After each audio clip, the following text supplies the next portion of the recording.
Hi everyone. So in today's video we're going to proceed with the specific range, and in the last video we have talked about the effect of pressure altitude and the effect of mass on the specific air range of the propeller driven aircraft and the jet. And now today what we'll be discussing is the effect of wind on the specific range.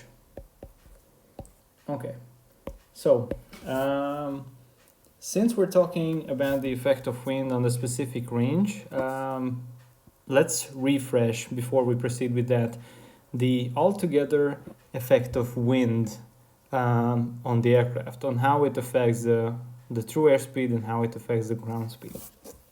So let's look first at a wind calm situation. Let's just quickly refresh that. So here we have the ground somewhere, we have grass and everything, and we have above it a certain mass of air, which is invisible to us, but it's still there. It's made up of the air molecules, right? So we have this mass of air. So within the mass of air, we have the aircraft. And the aircraft is moving relative to the air with a given true airspeed, right? And if the air is moving relative to the air mass around it with a true airspeed, what will the motion relative to the ground will be, right? So the motion relative to the ground, in that case, you have to add up the velocity of the aircraft relative to the air mass, and then the relative motion of the air mass relative to the ground, right? And now in this case, the relative motion of the air mass towards the ground is 0. So therefore, your velocity, your ground speed, is going to equal your ground speed, right? And this is what we call wind calm, or how you might see it in the textbooks is the still air condition, because it means that the air is still, it's not moving.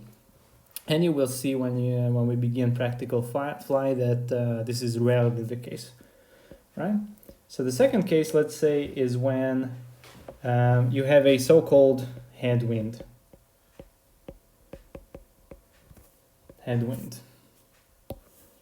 Okay, we have the same sort of ground again. We have the ground right here. We have a given mass of air, and this mass of air is going to be moving from right to left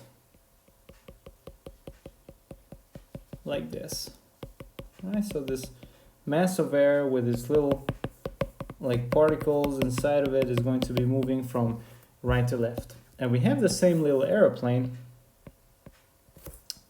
which is moving relative to the mass of air with a given true airspeed amount. However, relative to the ground, this air mass is moving with a given amount, and since the air mass is moving in the opposite direction as the aircraft, this is what we call a headwind, right? So we abbreviate that for HDW, and you might as well call it a headwind because it's coming from the head of the aircraft, right? It's coming from ahead, right? It's a headwind. It's coming from the front direction, basically. So we'll see that there's the aircraft is moving relative to the mass of air with a true airspeed. However, the mass of air is moving relative to the ground with a headwind amount rearwards, right? So what is going to be the motion of the aircraft relative to the ground, right? It's easy to see that the final result is going to be the vectorial difference between the two. So it's going to be the true airspeed. So let's have like the true airspeed minus the headwind, like is the same amount as it is right here, right? And what we're gonna get as a final result is the ground speed. So again, you know, if you take it out to a parallel vector, if you compare these two with the true airspeed being the same, you can see that the ground speed in so let's say this is C for wind calm condition. So this is a ground speed in a calm wind. And let's say this is GSH, like ground speed in headwind. We can definitely see that the ground speed in winds calm is going to be higher than the ground speed at headwind conditions if the true airspeed in the calm wind condition is the same as the true airspeed in the headwind condition, right? And it makes sense. And of course, the higher the headwind component, the more the ground speed is going to be reduced in a headwind condition. And this is the first situation. The second one, if the wind is blowing from the exact opposite direction, so blowing from the aircraft's tail direction, or in our little drawing is going to blow from left to right, and this is what we're going to call again a tailwind, usually abbreviated well by me. I saw it in other books as well. So while headwind usually I abbreviate to HDW and the tailwind to TLW. So let's say we have, you know, again, the ground right here, and we have the mass of air above it, like this. Here you have the mass of air with the air particles and everything inside of it. And this mass of air is moving, in this case, from left to right. So it's going to have what we say, or how we call it, is a tailwind component, because my aircraft still is pointed in the same direction, like this, and I have a true airspeed. Okay, which is for clarification, we're going to presume it to be the same as in every previous case. So this true airspeed is, of course, we know by now, that is your airspeed, your true airspeed relative to the mass of air, right? Is your true airspeed relative to the mass of air around you. And the mass of air is moving relative to the ground with the true with the tailwind amount, right? So here comes again the question, like if I were standing at this point from the ground and I wanted to observe the relative movement of the airplane relative to the ground, what would I see? It's basically first is the true airspeed, like the true airspeed, and then added the tailwind. And this would be, finally, if I sum them up, this is my ground speed in tailwind conditions, right? So this, all of this big one. So it's going to be the true airspeed plus the tailwind. And And we can definitely see that this ground speed is going to be, of course, much higher than the ground speed in the headwind component, but it's also going to be larger than the ground speed in wind calm conditions. So we can say that the following equation is true. So you have the ground speed in tailwind condition, which is the highest. You have the ground speed in wind calm condition, which is in the middle, and the ground speed in the headwind conditions, which is the smallest. And the reason for that is, if we break it down, what we're going to see is that the ground speed in wind calm condition was the true airspeed. The ground speed in the headwind condition was the true airspeed minus the headwind, minus the wind component, and the ground speed in the tailwind situation was the true airspeed plus the tailwind, right? So plus the tailwind. And from this, you can easily see that if the true airspeed is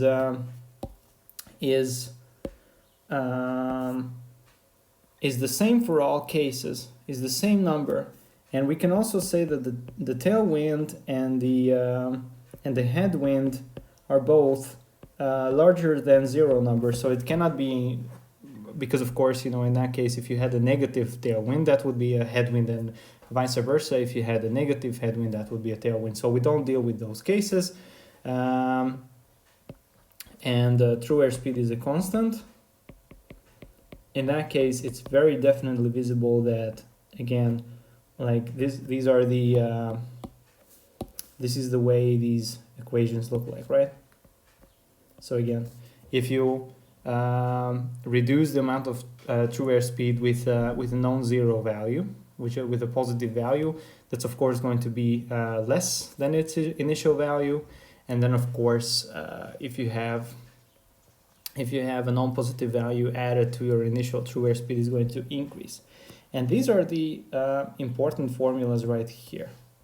So again, what we need to remember from this one is that the ground speed in the tailwind condition is going to be the true airspeed plus the tailwind, and if you have a ground speed in headwind, it's going to be the true airspeed minus the headwind. And these are the two important formulas that we need to remember for the next scenario. Okay, so with this sort of recap, what we'll proceed with is we're going to say, or we're going to define basically the specific ground range. And just again, like a second recap, what was specific range? Specific range was basically, we said very previously, I think like 2 videos ago, is that it's going to be some sort of a velocity. It's going to be nautical mile per hour over a fuel flow, right? So it's kilogram per hour. This is what is going to be a specific range. And we opened the specific range because we said this is going to be some sort of velocity, and this was the fuel flow, which we expressed differently for the prop. It was of course the specific fuel consumption times the power available, and for the jet it was the specific fuel consumption times the thrust. And of course the specific fuel consumptions were constant, and we had the thrust and the power brought into the equation. But the point is that up here what you have is your velocity, right? So what kind of a velocity do you guys think that we're gonna have up here in the formula if we're talking about a ground range? So again, specific ground range is going to show us that from a given amount of fuel flow, from a given amount of fuel flow, basically what is the distance that we can achieve, right, relative to the ground. So if it's relative to the ground, it's definitely going to be the ground speed over the fuel flow. And this is the formula for the specific ground range. Okay, so again, we can further take this equation and say that the specific ground range is going to be ground speed over fuel flow. And we're going to have two cases. So of course, the specific ground range for the jet is going to be ground speed over specific fuel consumption for the jet times the thrust. It's based on this here equation. And the specific ground range for the propeller-driven one is going to be equal to the ground speed over the specific fuel consumption for the propeller-driven one, which is the power specific fuel consumption. And of course, the specific fuel consumption for the jet is the thrust-specific fuel consumption. And here we would have the power. Okay, and so we'll basically take our conversation further from these equations here. And here comes the question. Like, and this is just to sort of help you imagine even before we do the math of how do you think headwind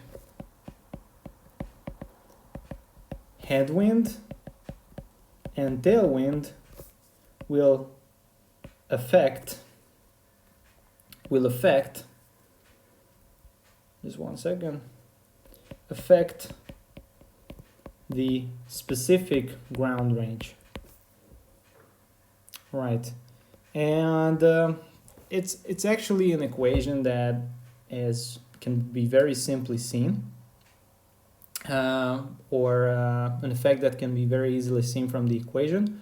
However, let's take it a bit further. So I want to leave this question here open-ended now, and we'll get back to it in the end. So what do you think? Like, what happens to the specific ground range for given true airspeed? Like, the true airspeed is going to be the same. So we said that the specific air range, or we say it now actually, that the specific air range is of course not going to be affected by the wind.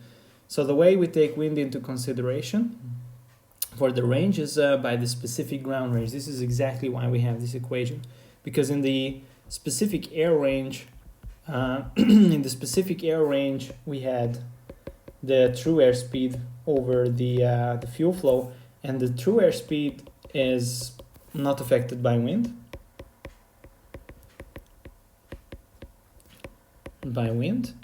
And of course, the fuel flow is not affected by wind either, right? So in that case, we can see that the whole specific air range is not affected by the wind. However, the specific ground range will be.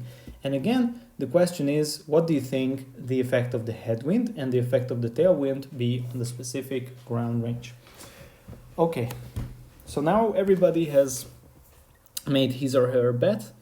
Now we can go further and actually dissect this problem. Okay, so first let's look at the effect of the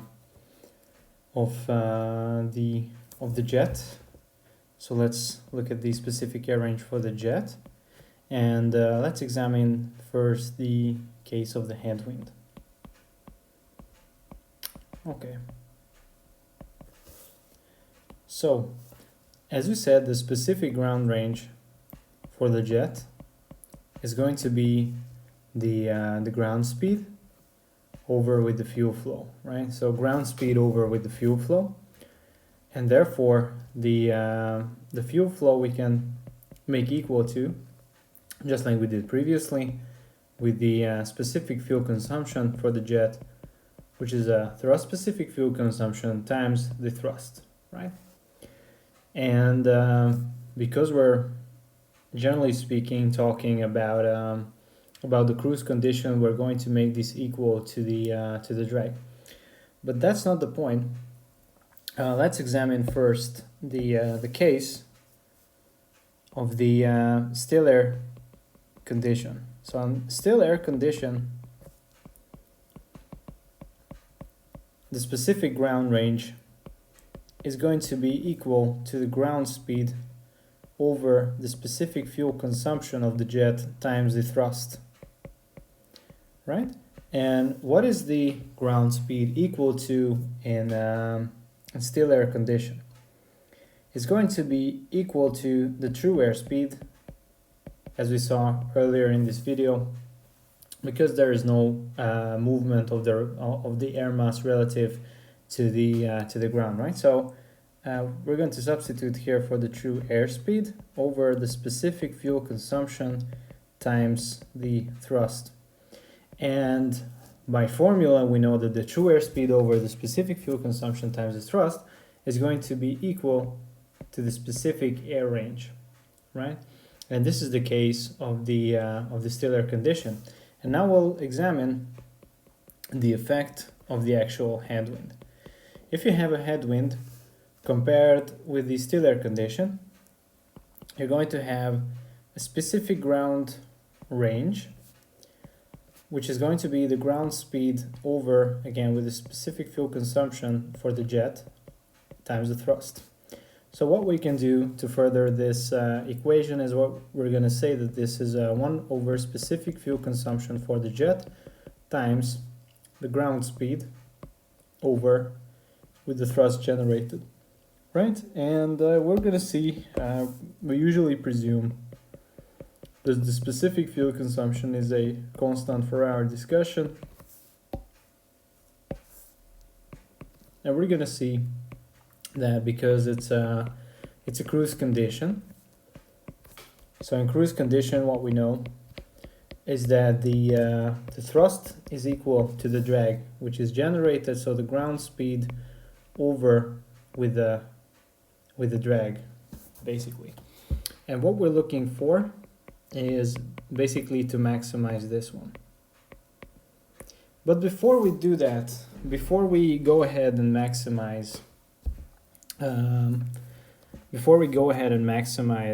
the specific ground range, what we're gonna do is we're gonna start the conversation or basically our little experiment from the still air condition with the drag and the true airspeed. So let's draw a coordinate system for that. Just a good old coordinate system, which will incorporate on the vertical axis the drag, and on the horizontal axis the true airspeed. So just like usual, we're gonna have a drag curve right here.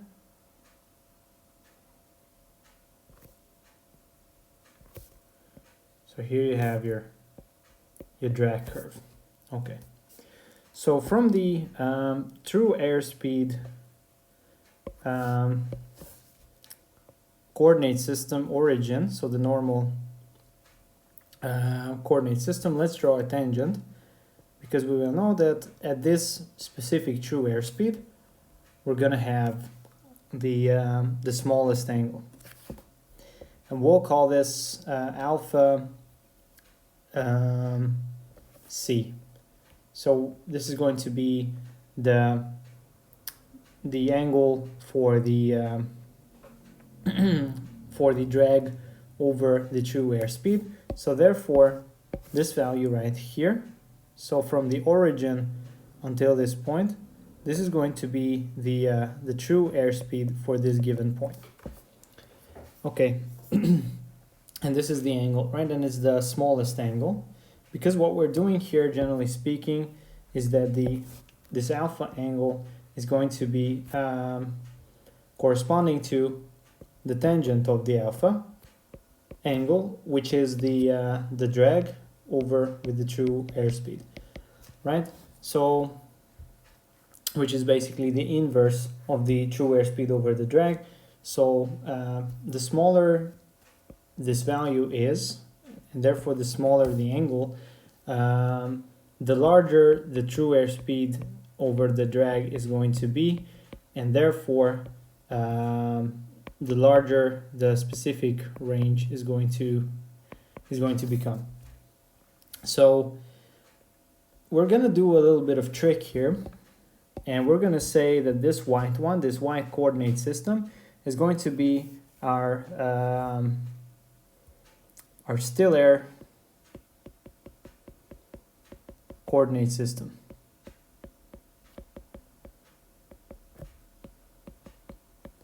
And we're going to have a coordinate system which is parallel with this one.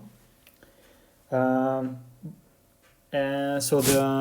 the horizontal axis is going to be parallel with the true airspeed axis. However, the vertical axis is going to be dislocated to the left or right depending on the amount of wind. And just remember, again, for us to understand in which way we need to basically transition this coordinate system to, is we need to understand the difference between the true airspeed and the ground speed. So we said that this vector right here is going to be my my true airspeed, right? And we said that we're examining the case of a headwind. So what did we say happens to the ground speed when we have a headwind? Let's go quickly back a few steps and examine it, right? So here we had the headwind scenario. So in case we have a headwind, we saw that with regards to the true airspeed, the ground speed is going to be lower than the true airspeed because, again, the definition for the ground speed in headwind condition was the true airspeed minus the headwind. So what's going to happen is that the true airspeed, for a given true airspeed, the ground speed is going to be smaller. So if you want your ground speed to be smaller for the new coordinate system, you will have to move its origin to the right, right? Because the coordinate axis, which is going to be parallel with the true airspeed axis, is going to be our ground speed axis. So we will offset our vertical axis exactly by the amount of the wind. Let me show you guys the example. So here in this case, let's say it's a bigger wind. So this one is going to be my new coordinate system or my other coordinate system.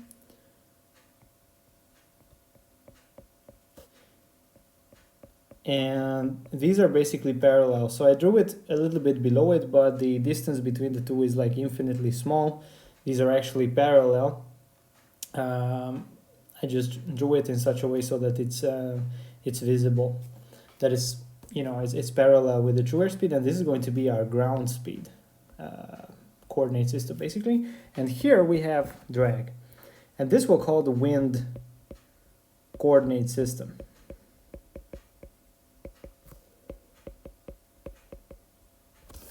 And it's located or dislocated from the initial vertical axis exactly by the amount of wind. So I'll try to draw it a bit above it.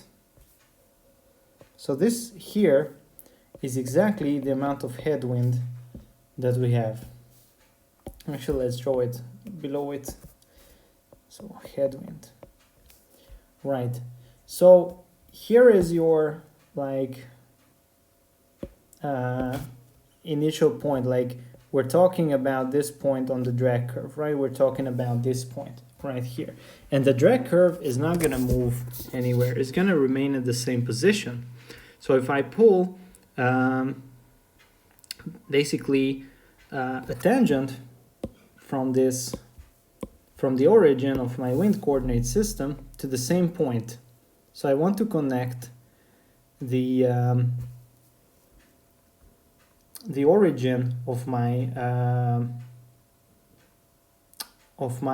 wind coordinate system with this given point. I'm also going to get an angle. So let's call this alpha h. And we're going to see that the velocity which we basically pull from the origin of the coordinate system to this given point is going to be, because it's in the ground speed coordinate system, is going to be the ground speed, right? And this whole vectorial drawing makes sense. Is because we have the true airspeed and we have to reduce it with the amount of headwind, with the amount of wind. And this is why we get the ground speed to be this smaller vector, basically, right? And so therefore, what we can see is that for the same amount of drag, right? Because here, if I read off the amount of drag in both coordinate systems, so in the still air one, this would be a given amount of drag, you know, and in the wind coordinate system, this would be the same amount. So this is also the same amount of drag. Because of course the spacing of the two coordinate axes is the same. So what we can see is that the angle for the wind condition, so for the headwind condition, is going to be larger, right? Than the calm wind condition. And we can also express that mathematically. So in the wind calm condition, what we're going to have is that the tangent of the alpha calm is going to be equal to the drag over the true airspeed.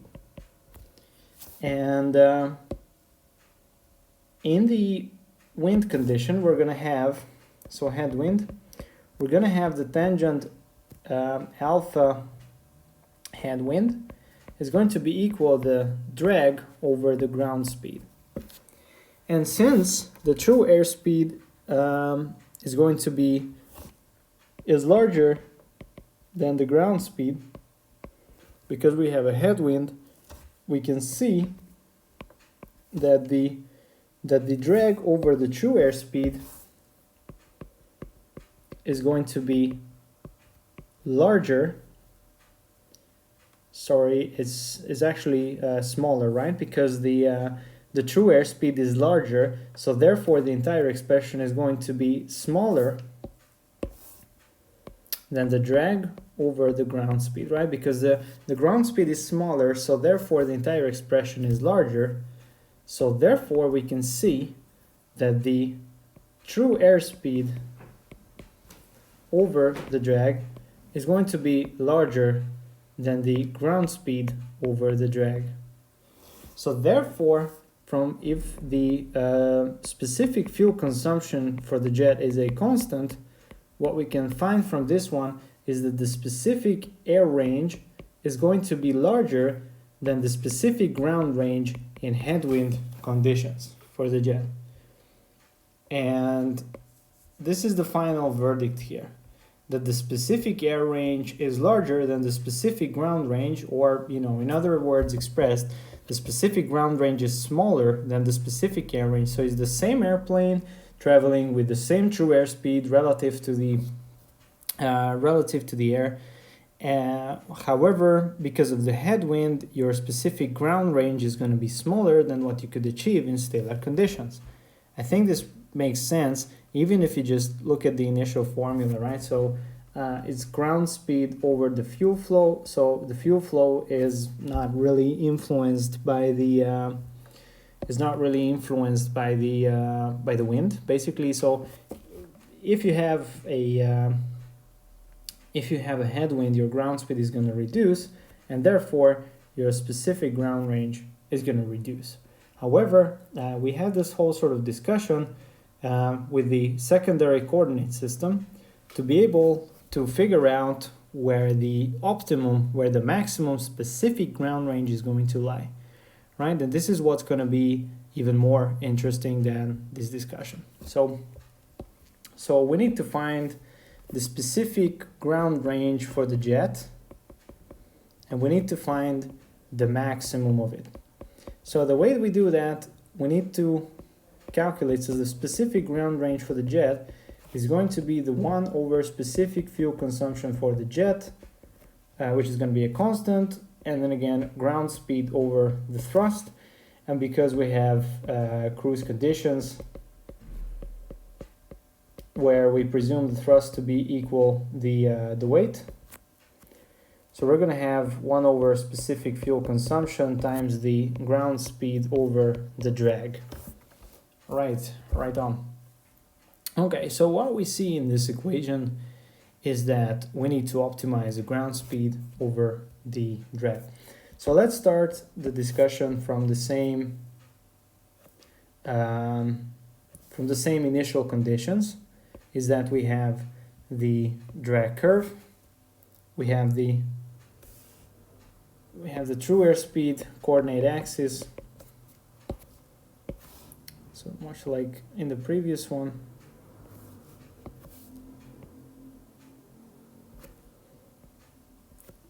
Okay, just like this. So here you have the drag curve, and let's say here we have the initial tangent to the drag curve. So we always say that the V max range, so the VT in calm wind condition, is where the max range occurs, basically. So here's your alpha for the wind calm scenario. So let's draw up the wind coordinate system. So as we said, if you have a headwind, basically you're gonna move your coordinate axis parallel to the right. So just like this.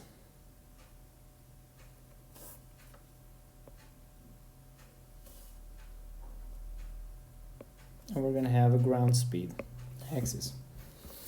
Okay, so with contrast to the previous scenario, and of course the difference between the two coordinate axes right here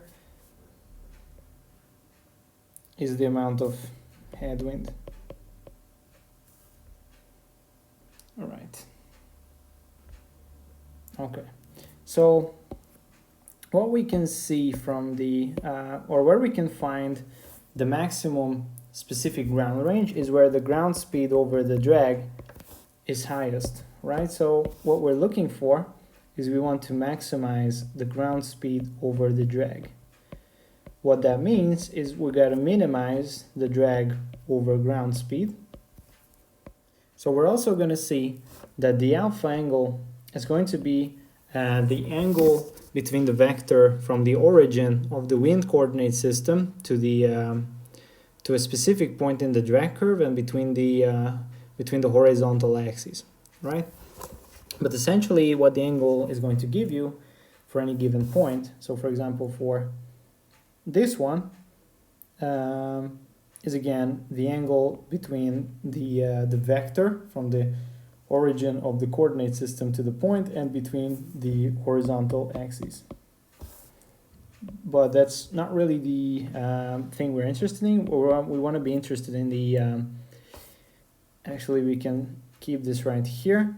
What this sort of gives us more interestingly, the alpha or the tangent of the alpha is basically the drag over the ground speed.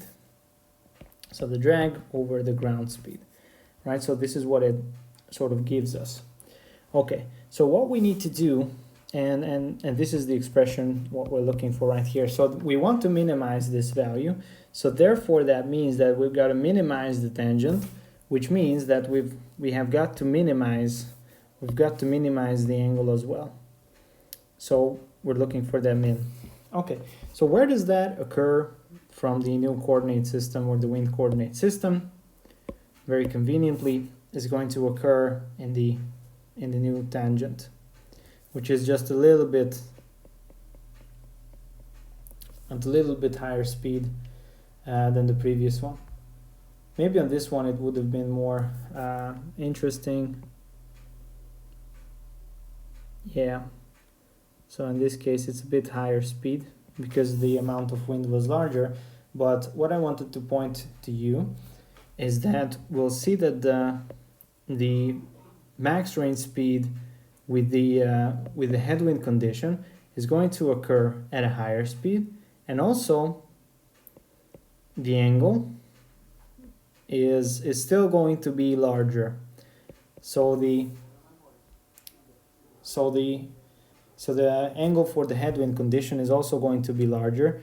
So still the best range for the specific ground range is going to be still less than the still air range, However, we can optimize it a little bit, and we can also see that this optimum is going to occur at a higher true and also a higher ground speed than we saw in the still air range case, right? So it's going to occur at so the max range speed for the jet is going to be, for the headwind, is going to be higher than the max range speed for the jet in wind calm scenario.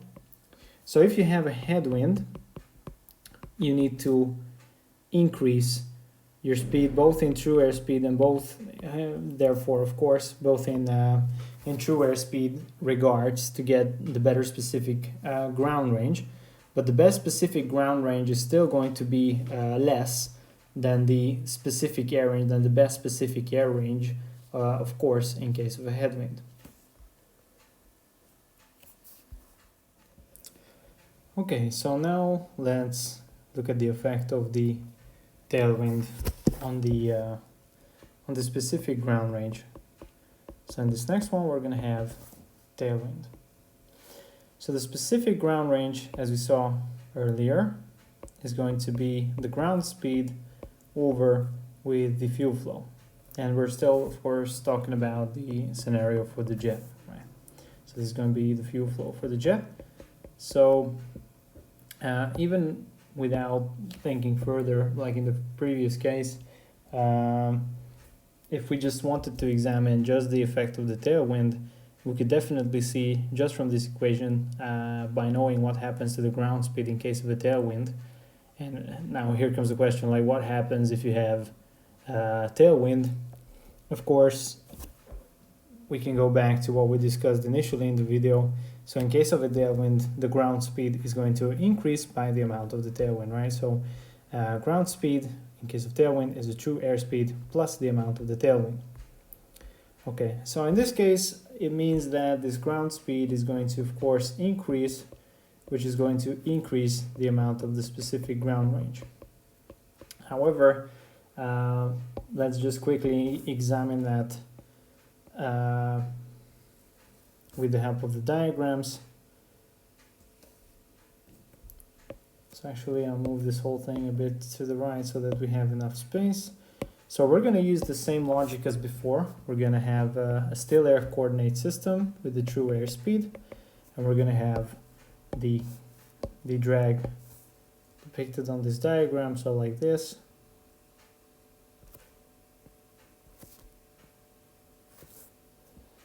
Okay, so this is your drag, and let's say we have a given specific point. Let's say that this is the origin, or the tangent from the origin, and this would be your alpha angle and wind calm condition. And let's say that this, true airspeed is going to remain, like the same amount. So this is the amount of the true airspeed. So we said previously that in case you have a tailwind, your ground speed is going to increase by the amount of the tailwind that you have, right? So we're going to also have the wind coordinate system, just like we had in the previous case. However, we're going to move the entire vertical axis, in this case, to the left, parallel by the amount of the tailwind. So what we're going to have is coordinate system which has been shifted to the left, so the origin is going to be to the left, and the horizontal axis for the ground speed is going to be exactly the same. So there's a minor difference between the two vertically, but that in reality is 0 because they're parallel. Okay, and the offset between the two is given by the amount, by the magnitude of the tailwind. So this is the tailwind.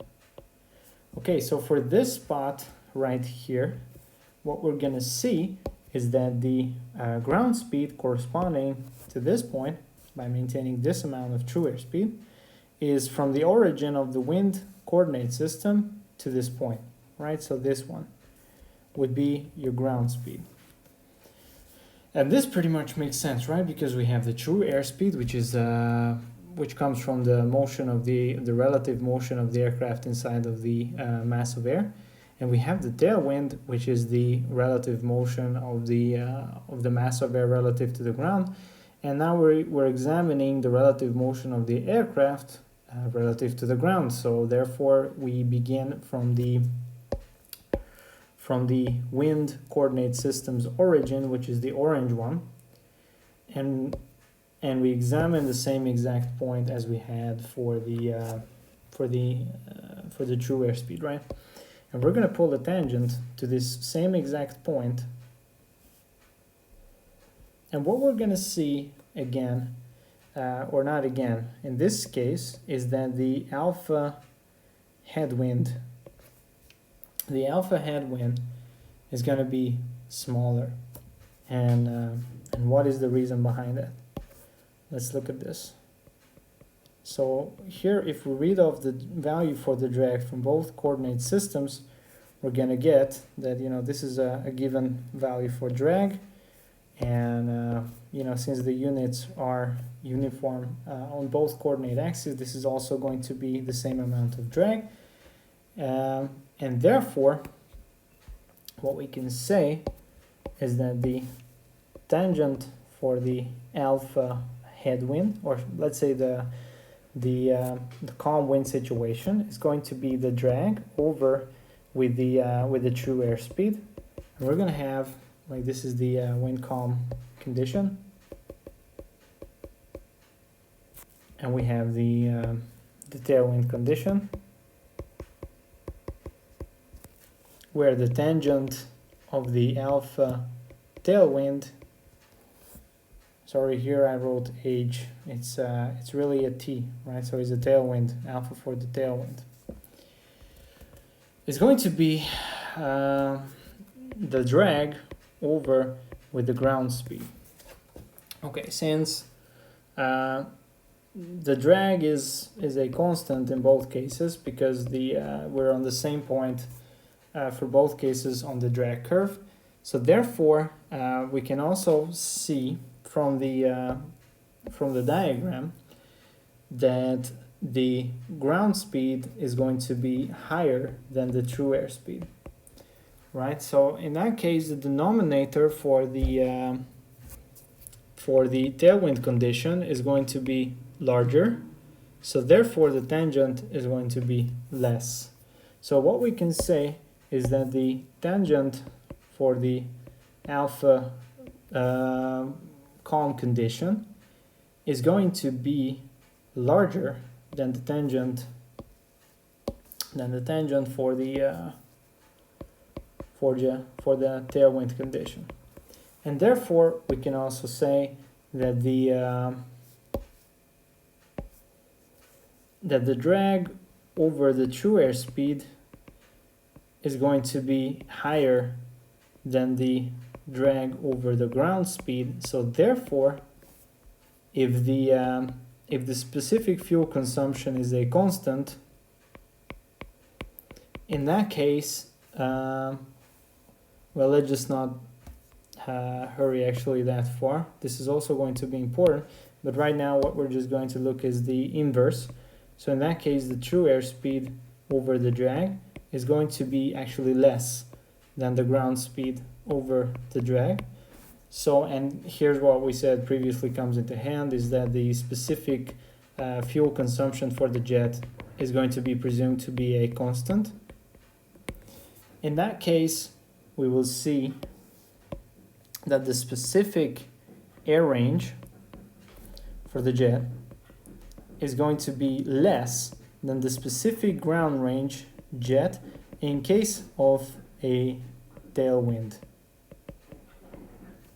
So right here from this formula, it made sense that that if you increase the ground speed, so therefore if you have a tailwind, in that scenario your specific ground range is going to be increased with relation to your specific air range, right? So that sort of made sense.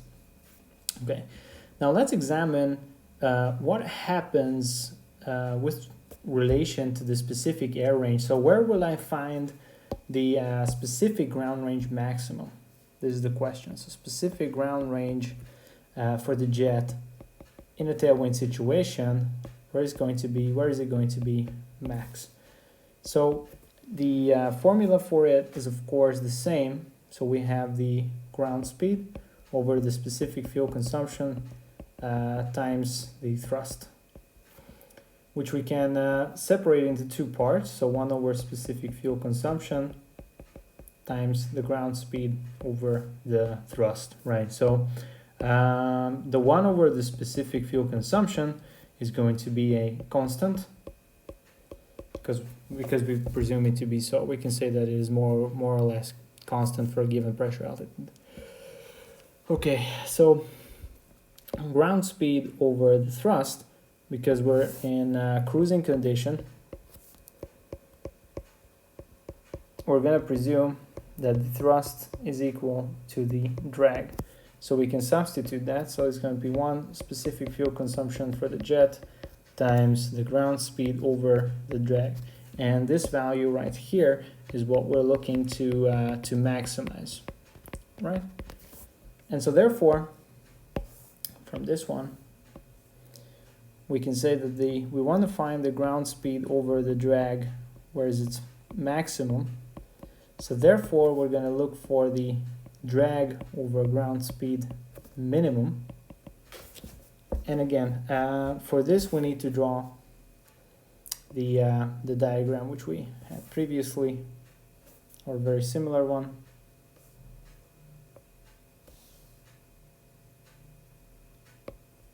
So this is going to be your true airspeed, not a nabla operator. So this is true airspeed. This is going to be your drag. And actually I can move the whole thing a bit to the right so that we have sufficient space. Okay, so here we're going to have the drag curve.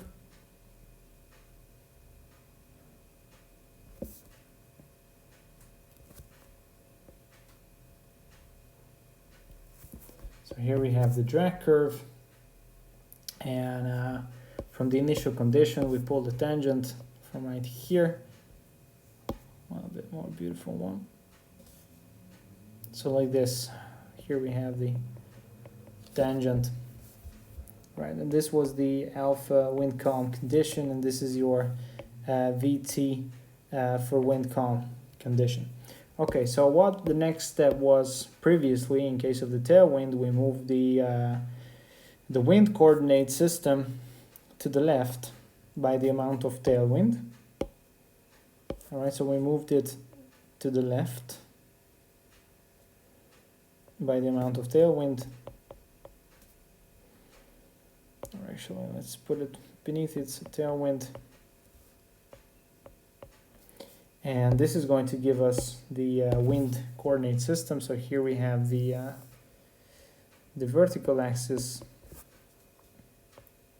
And here we have the horizontal axis, which is parallel with the true airspeed one. Okay, so from basically, if you want to look at any like given point from the origin of the coordinate system, if you pull up to this point, basically the alpha angle, what you get right here, is going to be the drag over with the ground speed, right? Because this would be the value of the ground speed from the origin of the coordinate system. So the alpha for the wind coordinate system, or the tangent of the alpha actually, is going to be the drag over the ground speed. And this is exactly what we're trying to minimize. So therefore we want to minimize the tangent. So therefore we're going to minimize the alpha angle. So where the minimum for the alpha angle is, of course, by this time we already pretty much know that it's going to be in the tangent of the drag curve. It's going to occur somewhere right here, and so this is going to be your VT tailwind, and it's actually less. A lower speed, and the alpha tailwind is going to be less. than the alpha wind calm situation. And this is what we're going to see essentially, is that the best specific ground range in case of a tailwind is going to be higher than the specific air range which you can reach. And also you will need to maintain a lower speed to maintain it. Right, so this is sort of the final verdict, and let's just sort of sum it up right here. So we're going to say that in case you have a headwind, your specific ground range is going to decrease, and you need to maintain a higher max range speed. So your speed to maintain the best specific ground range still is going to increase, whereas in a tailwind, your specific ground range is going to increase in comparing to the specific air range, and the speed which you have to maintain to get the max range is going to decrease. And so a way that you can remember it, if you don't want to draw the entire coordinate system, is that for the headwind situation, again, it's going to mean that is detrimental to the cruise, so it's a negative effect. So from a practical point of view, how you can remember it is they say that you need to maintain a higher speed. So you want to maintain a higher speed so that you spend less time in the negative condition, because you don't want to spend too much time in this negative condition of the headwind. And therefore, if you have a tailwind, that's going to be a better situation for us, right? It's going to be a positive situation. Because the further you can fly is the better, and therefore you want to reduce your speed so that you spend more time in this favorable condition. And yet again, these effects of the wind is only for the cruise condition, right? So we already saw that in the cruise condition, as we can see, interestingly, the tailwind is going to have a good effect, and the headwind is going to have a negative effect, right? It's because it's basically, if you think about it, is working against us. So we're trying to go in a headwind situation. We're trying to go on this drawing, on the second case scenario. We're trying to go from left to right, but basically the air mass is always pulling us back. Is always transferring us in the opposite direction where we want to go. So of course is not a positive condition, where you have the tailwind, where you're trying to move again on this drawing from the left to the right, and also the air mass is, you could say, is traveling the same direction as we do. So therefore that is a positive effect for us, and this is what we got when we got down to the math of it. However, we remember that for the takeoff it was the exact opposite, right? So in the headwind, why did I write headwind? So headwind is going to be a positive one, and the tailwind is going to be a negative one for the takeoff. But for the cruise, as we can see, it's quite the opposite. We want to take advantage of the tailwind.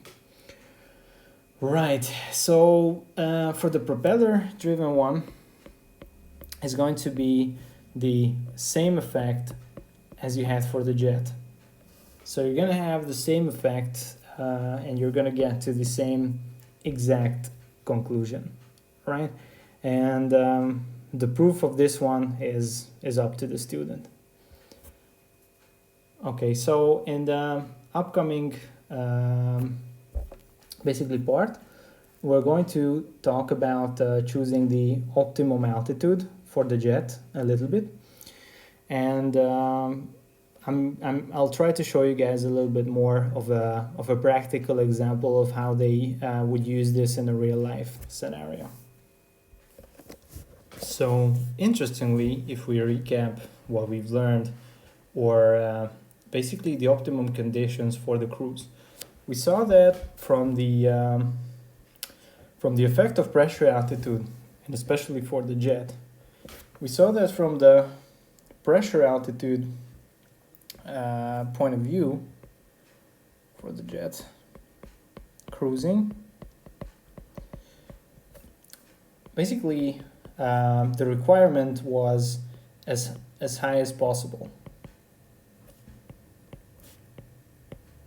right? Because that's when you're getting the highest specific air range. And therefore, you know, in a still air condition, if the wind is equal 0, in that case, your specific ground range is going to be highest as well. But from the wind perspective, you're trying to fly where you have tailwind, right? Because tailwind is going to maximize your specific ground range. And also, as we saw, that as the mass is reducing, the specific air range and therefore the specific ground range is increasing as well, right? So both of them increase as mass is reducing, and also higher pressure altitude can be obtained, which further increases the specific air range and the specific ground range. So it makes sense that, as we saw, we had the cruise climb, and we also said that the optimum altitude is also like steadily increasing. Okay, and also, like we initially presumed, when we talked about the effect of the wind, is that it's either wind calm, it's either a headwind or a tailwind situation. When in reality, we have what is known as a gradient wind. So we're not gonna really go into the whole detail of it, but in reality, let's say here you have the ground, and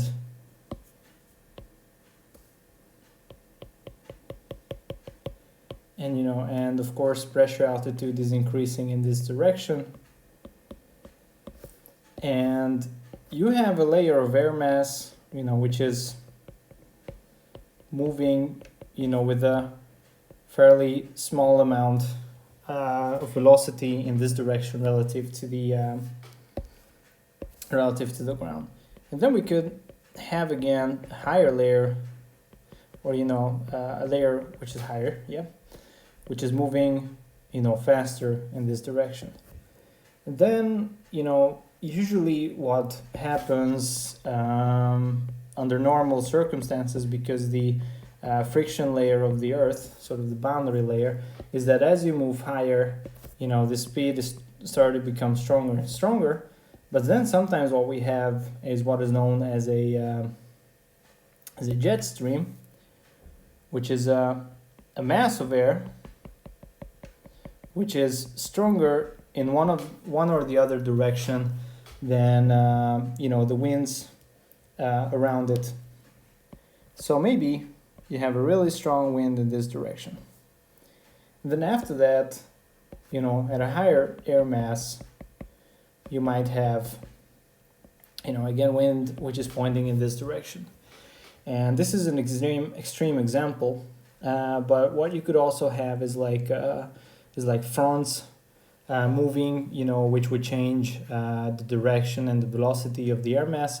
So again, maybe not just the velocity, but the direction as well. So in that case, it could happen that the higher mass of air, or as you're progressing through your flight at a given level, it means that the direction of the wind is going to change. So it's all of a sudden not as easy of a problem as it was previously, when we said that, okay, you just need to try and fly into tailwind. But what happens if in this case where the whole air mass is moving, what happens if I need to go from left to right and I have a headwind? Well, you can't really just say, well, go in the direction of the wind, so that you get a higher specific air range. If the flight needs to go from Budapest to Luton, for example, the flight needs to go there. And in that case, you're just going to have a headwind. However, in reality, then as we see, in different layers, you're going to have different airspeed. And this is sort of what the flight crews take advantage of, and the flight planning department for commercial air operators is trying to optimize. So what they're trying to usually optimize is your specific range. And for that, what they have is what is known as so-called profile, basically flight profiles, is, in a very simplified term, what it gives you is you have the pressure altitude on the vertical axis and in terms of flight levels. So you have the flight levels,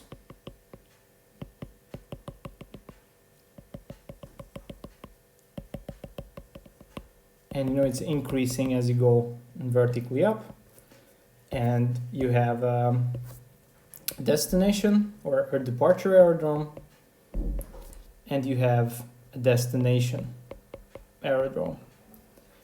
And the flight profile basically cuts the lateral profile of the flight and just prints us the two-dimensional drawing.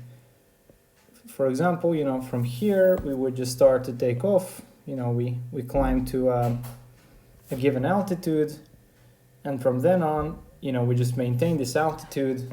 We're in the cruise stage, and then we begin the descent, and then we do the approach, and then we land, right? So of course there's going to be turns. In reality, like you might take off departure aerodrome, you go from here to here to here to here to get to your destination aerodrome. However, what we do every single time is that we look at the side of this drawing, and then we depict it on this profile diagram. So we're not interested in the lateral navigation. We're just simply interested in the vertical profile. So here's the distance which you cover on the horizontal one, and on the vertical one is the pressure altitude. Okay, so what this usually shows us is it gives to the pilots information as to the optimum altitude. That is one thing. So you want to be is going to be increasing in the direction of the destination, right? Because we already said that as you're consuming fuel, your optimum altitude, or the max altitude, which is usually given, is going to steadily increase for the jet, right? For the propeller-driven aircraft, with the increase of altitude, it basically wouldn't change. And also, it has what is known as gradient wind information on the chart. So one really quick tutorial on how wind is pointed. So wind again is usually reported from the direction in and also it's shown on wind charts from the direction it's blowing from. So for example, if we had a little compass right here, is we have north, east, south, and west. And if we have a wind blowing from the west, it's going to be shown like this. So usually there's a little flag on the end of the wind vector, which is going to give us information about the strength. So in aviation, usually we use these little flags. So this would be this wind would be 270, so that's the direction, and 50 knots. Let's say you have, for example, a wind from northeast, so from right here, and 15 knots. So wind is 045 degrees and 15 knots.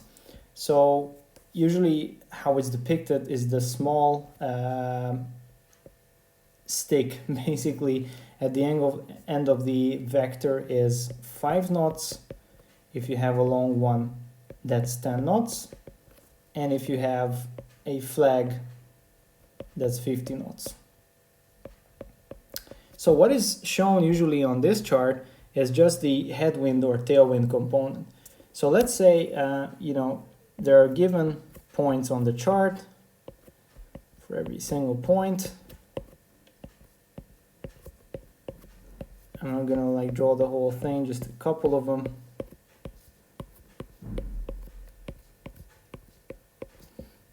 And so it's shown in every single point what kind of a wind can you like expect.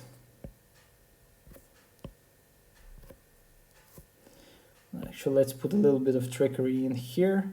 So, you know, it is how it is. You know, it's getting lighter as you get, you know, closer to the ground, so on and so forth. So it's given, the wind is given for every single point. However, let's say that in this case, there's a sudden change in the wind direction. And again, what this flag would mean at this point, is that, so this point, is that the aircraft is flying from left to right in this picture. And at this point, the little vector is pointed to the rear, to the tail of the aircraft.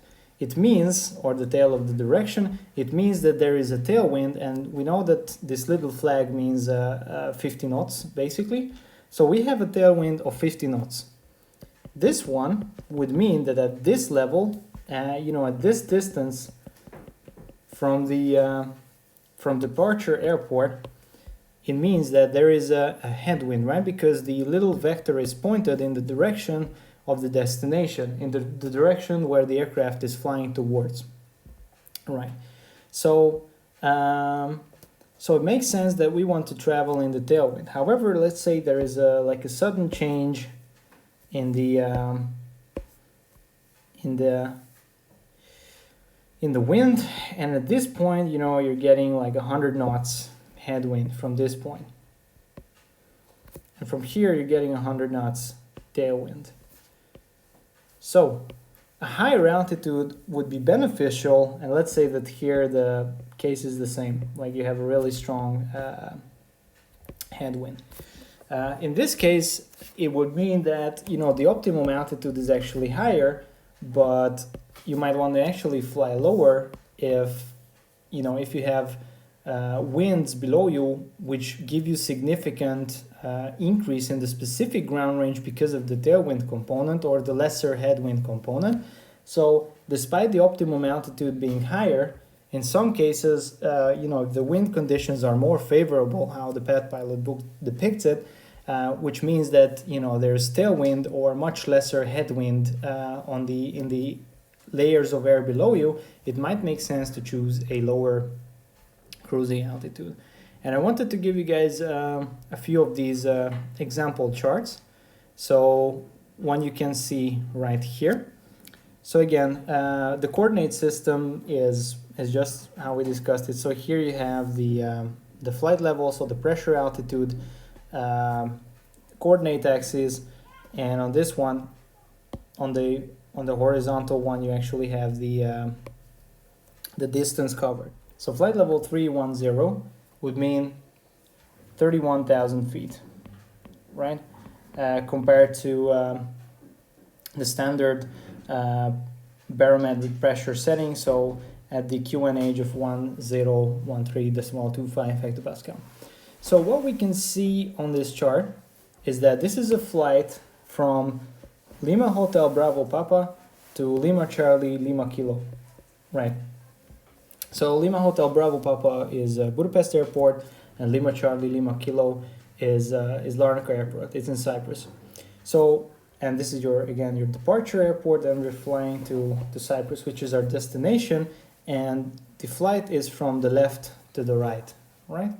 And I haven't mentioned here that this is an actual chart from an actual Wizz Air flight, flown on, you know, this date, and on this, with this given registration number, and I think we have the flight number right here as well. So this was from an actual flight given to the crew as part of the briefing package before the flight. So I want to show you guys a few things on it again. So we have the pressure, altitude, and the distance covered, and from here we can see the different like waypoints, the turning points along the flight, right? So these are the different turning points, and at the very end, of course, is the destination airport with the 4-letter ICAO identifier. So we can see also like the flight profile. So this one right here is the flight profile. So this is of course the climbing stage. You have the cruise flight, you have a little bit of step down here, and here they're doing the descent, they're probably following the approach, or the arrival, sorry, and then the approach, and then they land, you know. So this is the flight profile itself.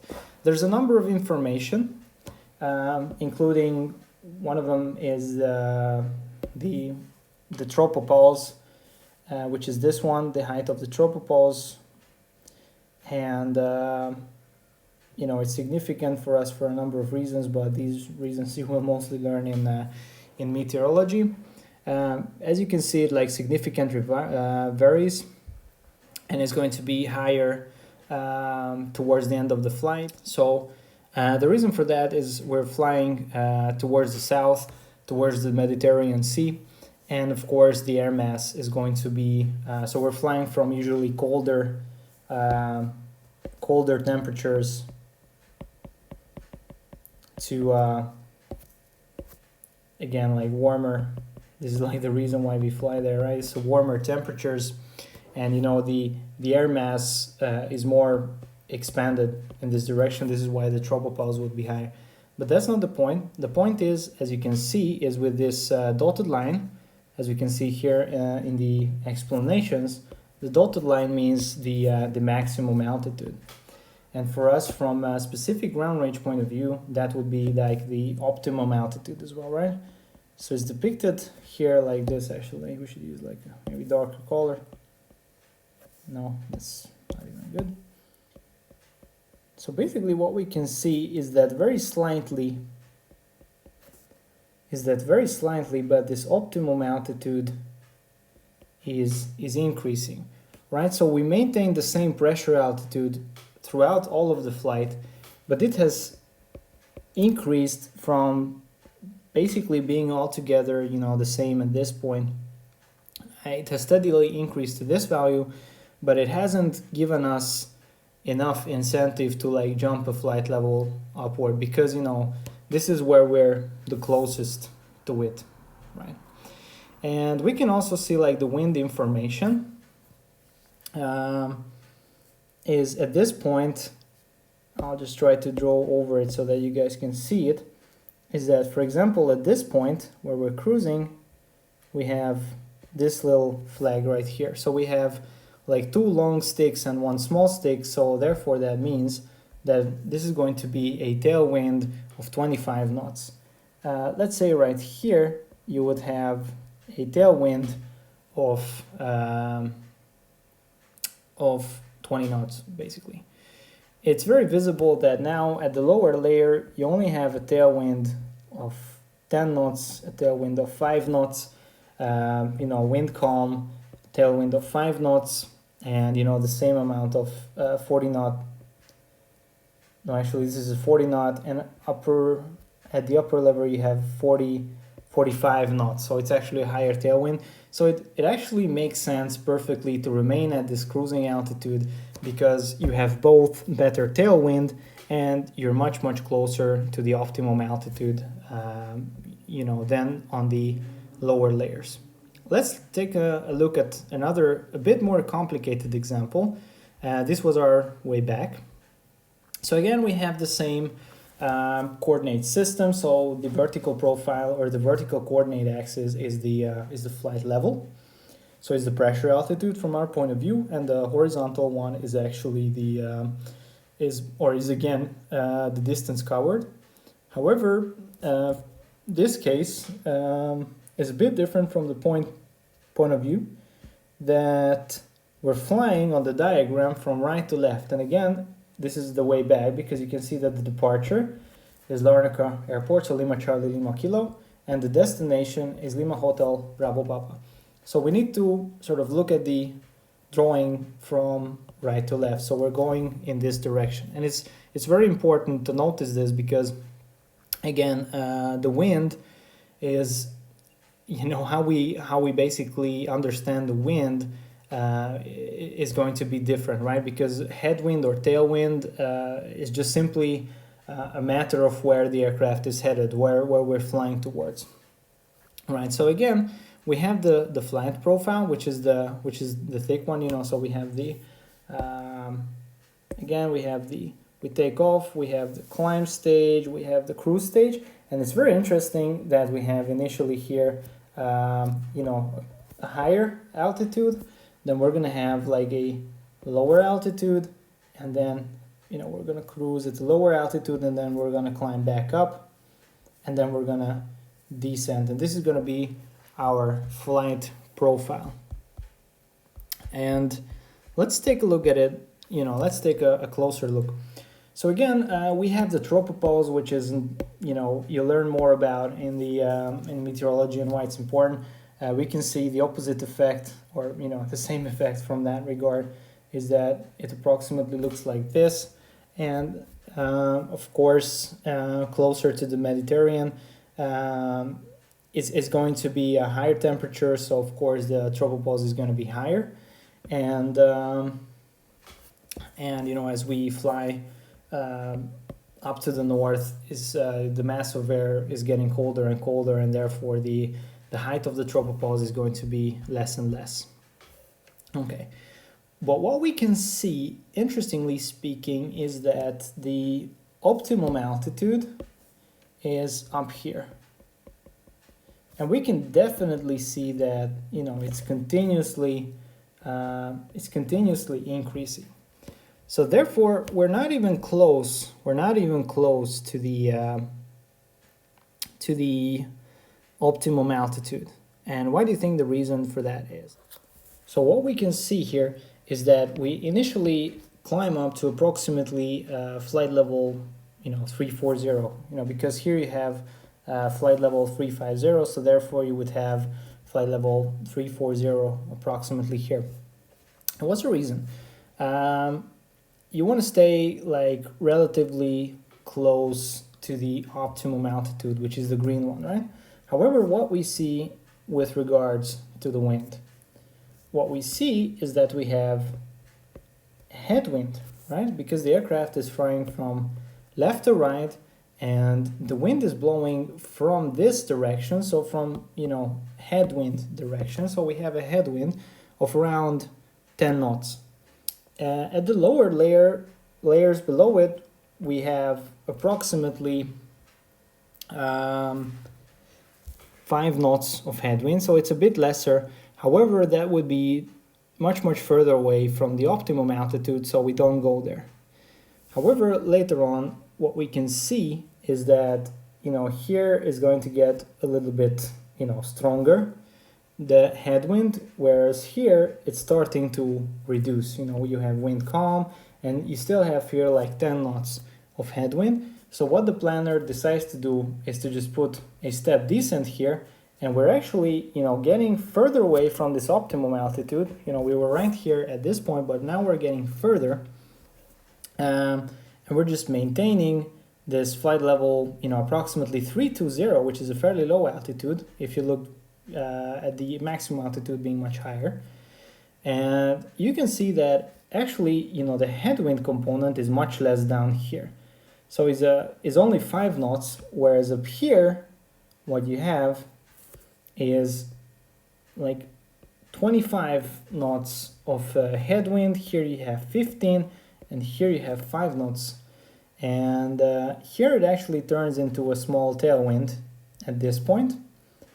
However, the headwind reduces around this point right here, because it goes down to 5, and then wind calm situation. And as you can see, the optimum altitude is increasing ever further, right? So actually you don't want to keep this increasing distance from the optimum altitude. So what you want to do is actually, since the negative effect sort of reduced,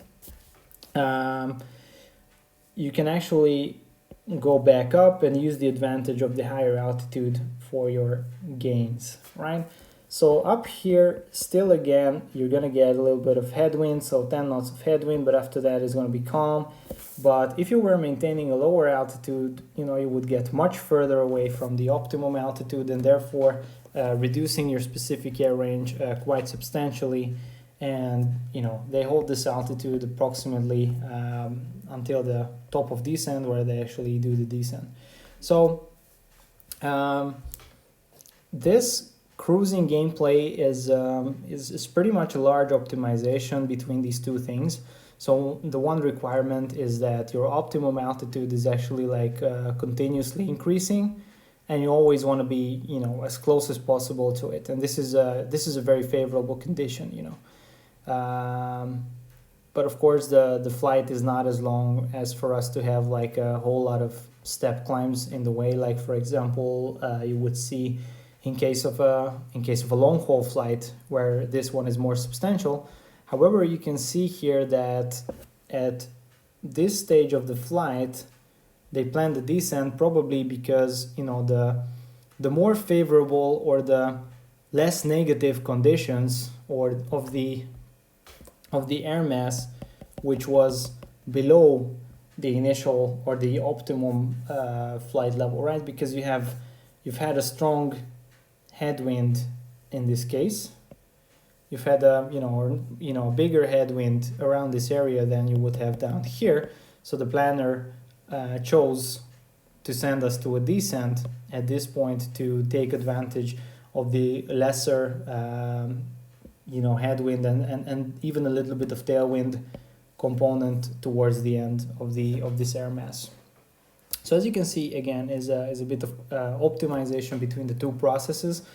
And again, this is a very important question from day-to-day flight, and is part of the briefing package that the pilots receive, and so that you guys, if when you get there, you see such a diagram, such as this one, this profile diagram, you can make a sort of sense of it, and to understand like the underlying mathematics and the underlying principles of why we do these kinds of optimizations, and why you have a step climb or maybe a step descent in the way of your flight, right? And I would actually end the specific range question base or area with this video.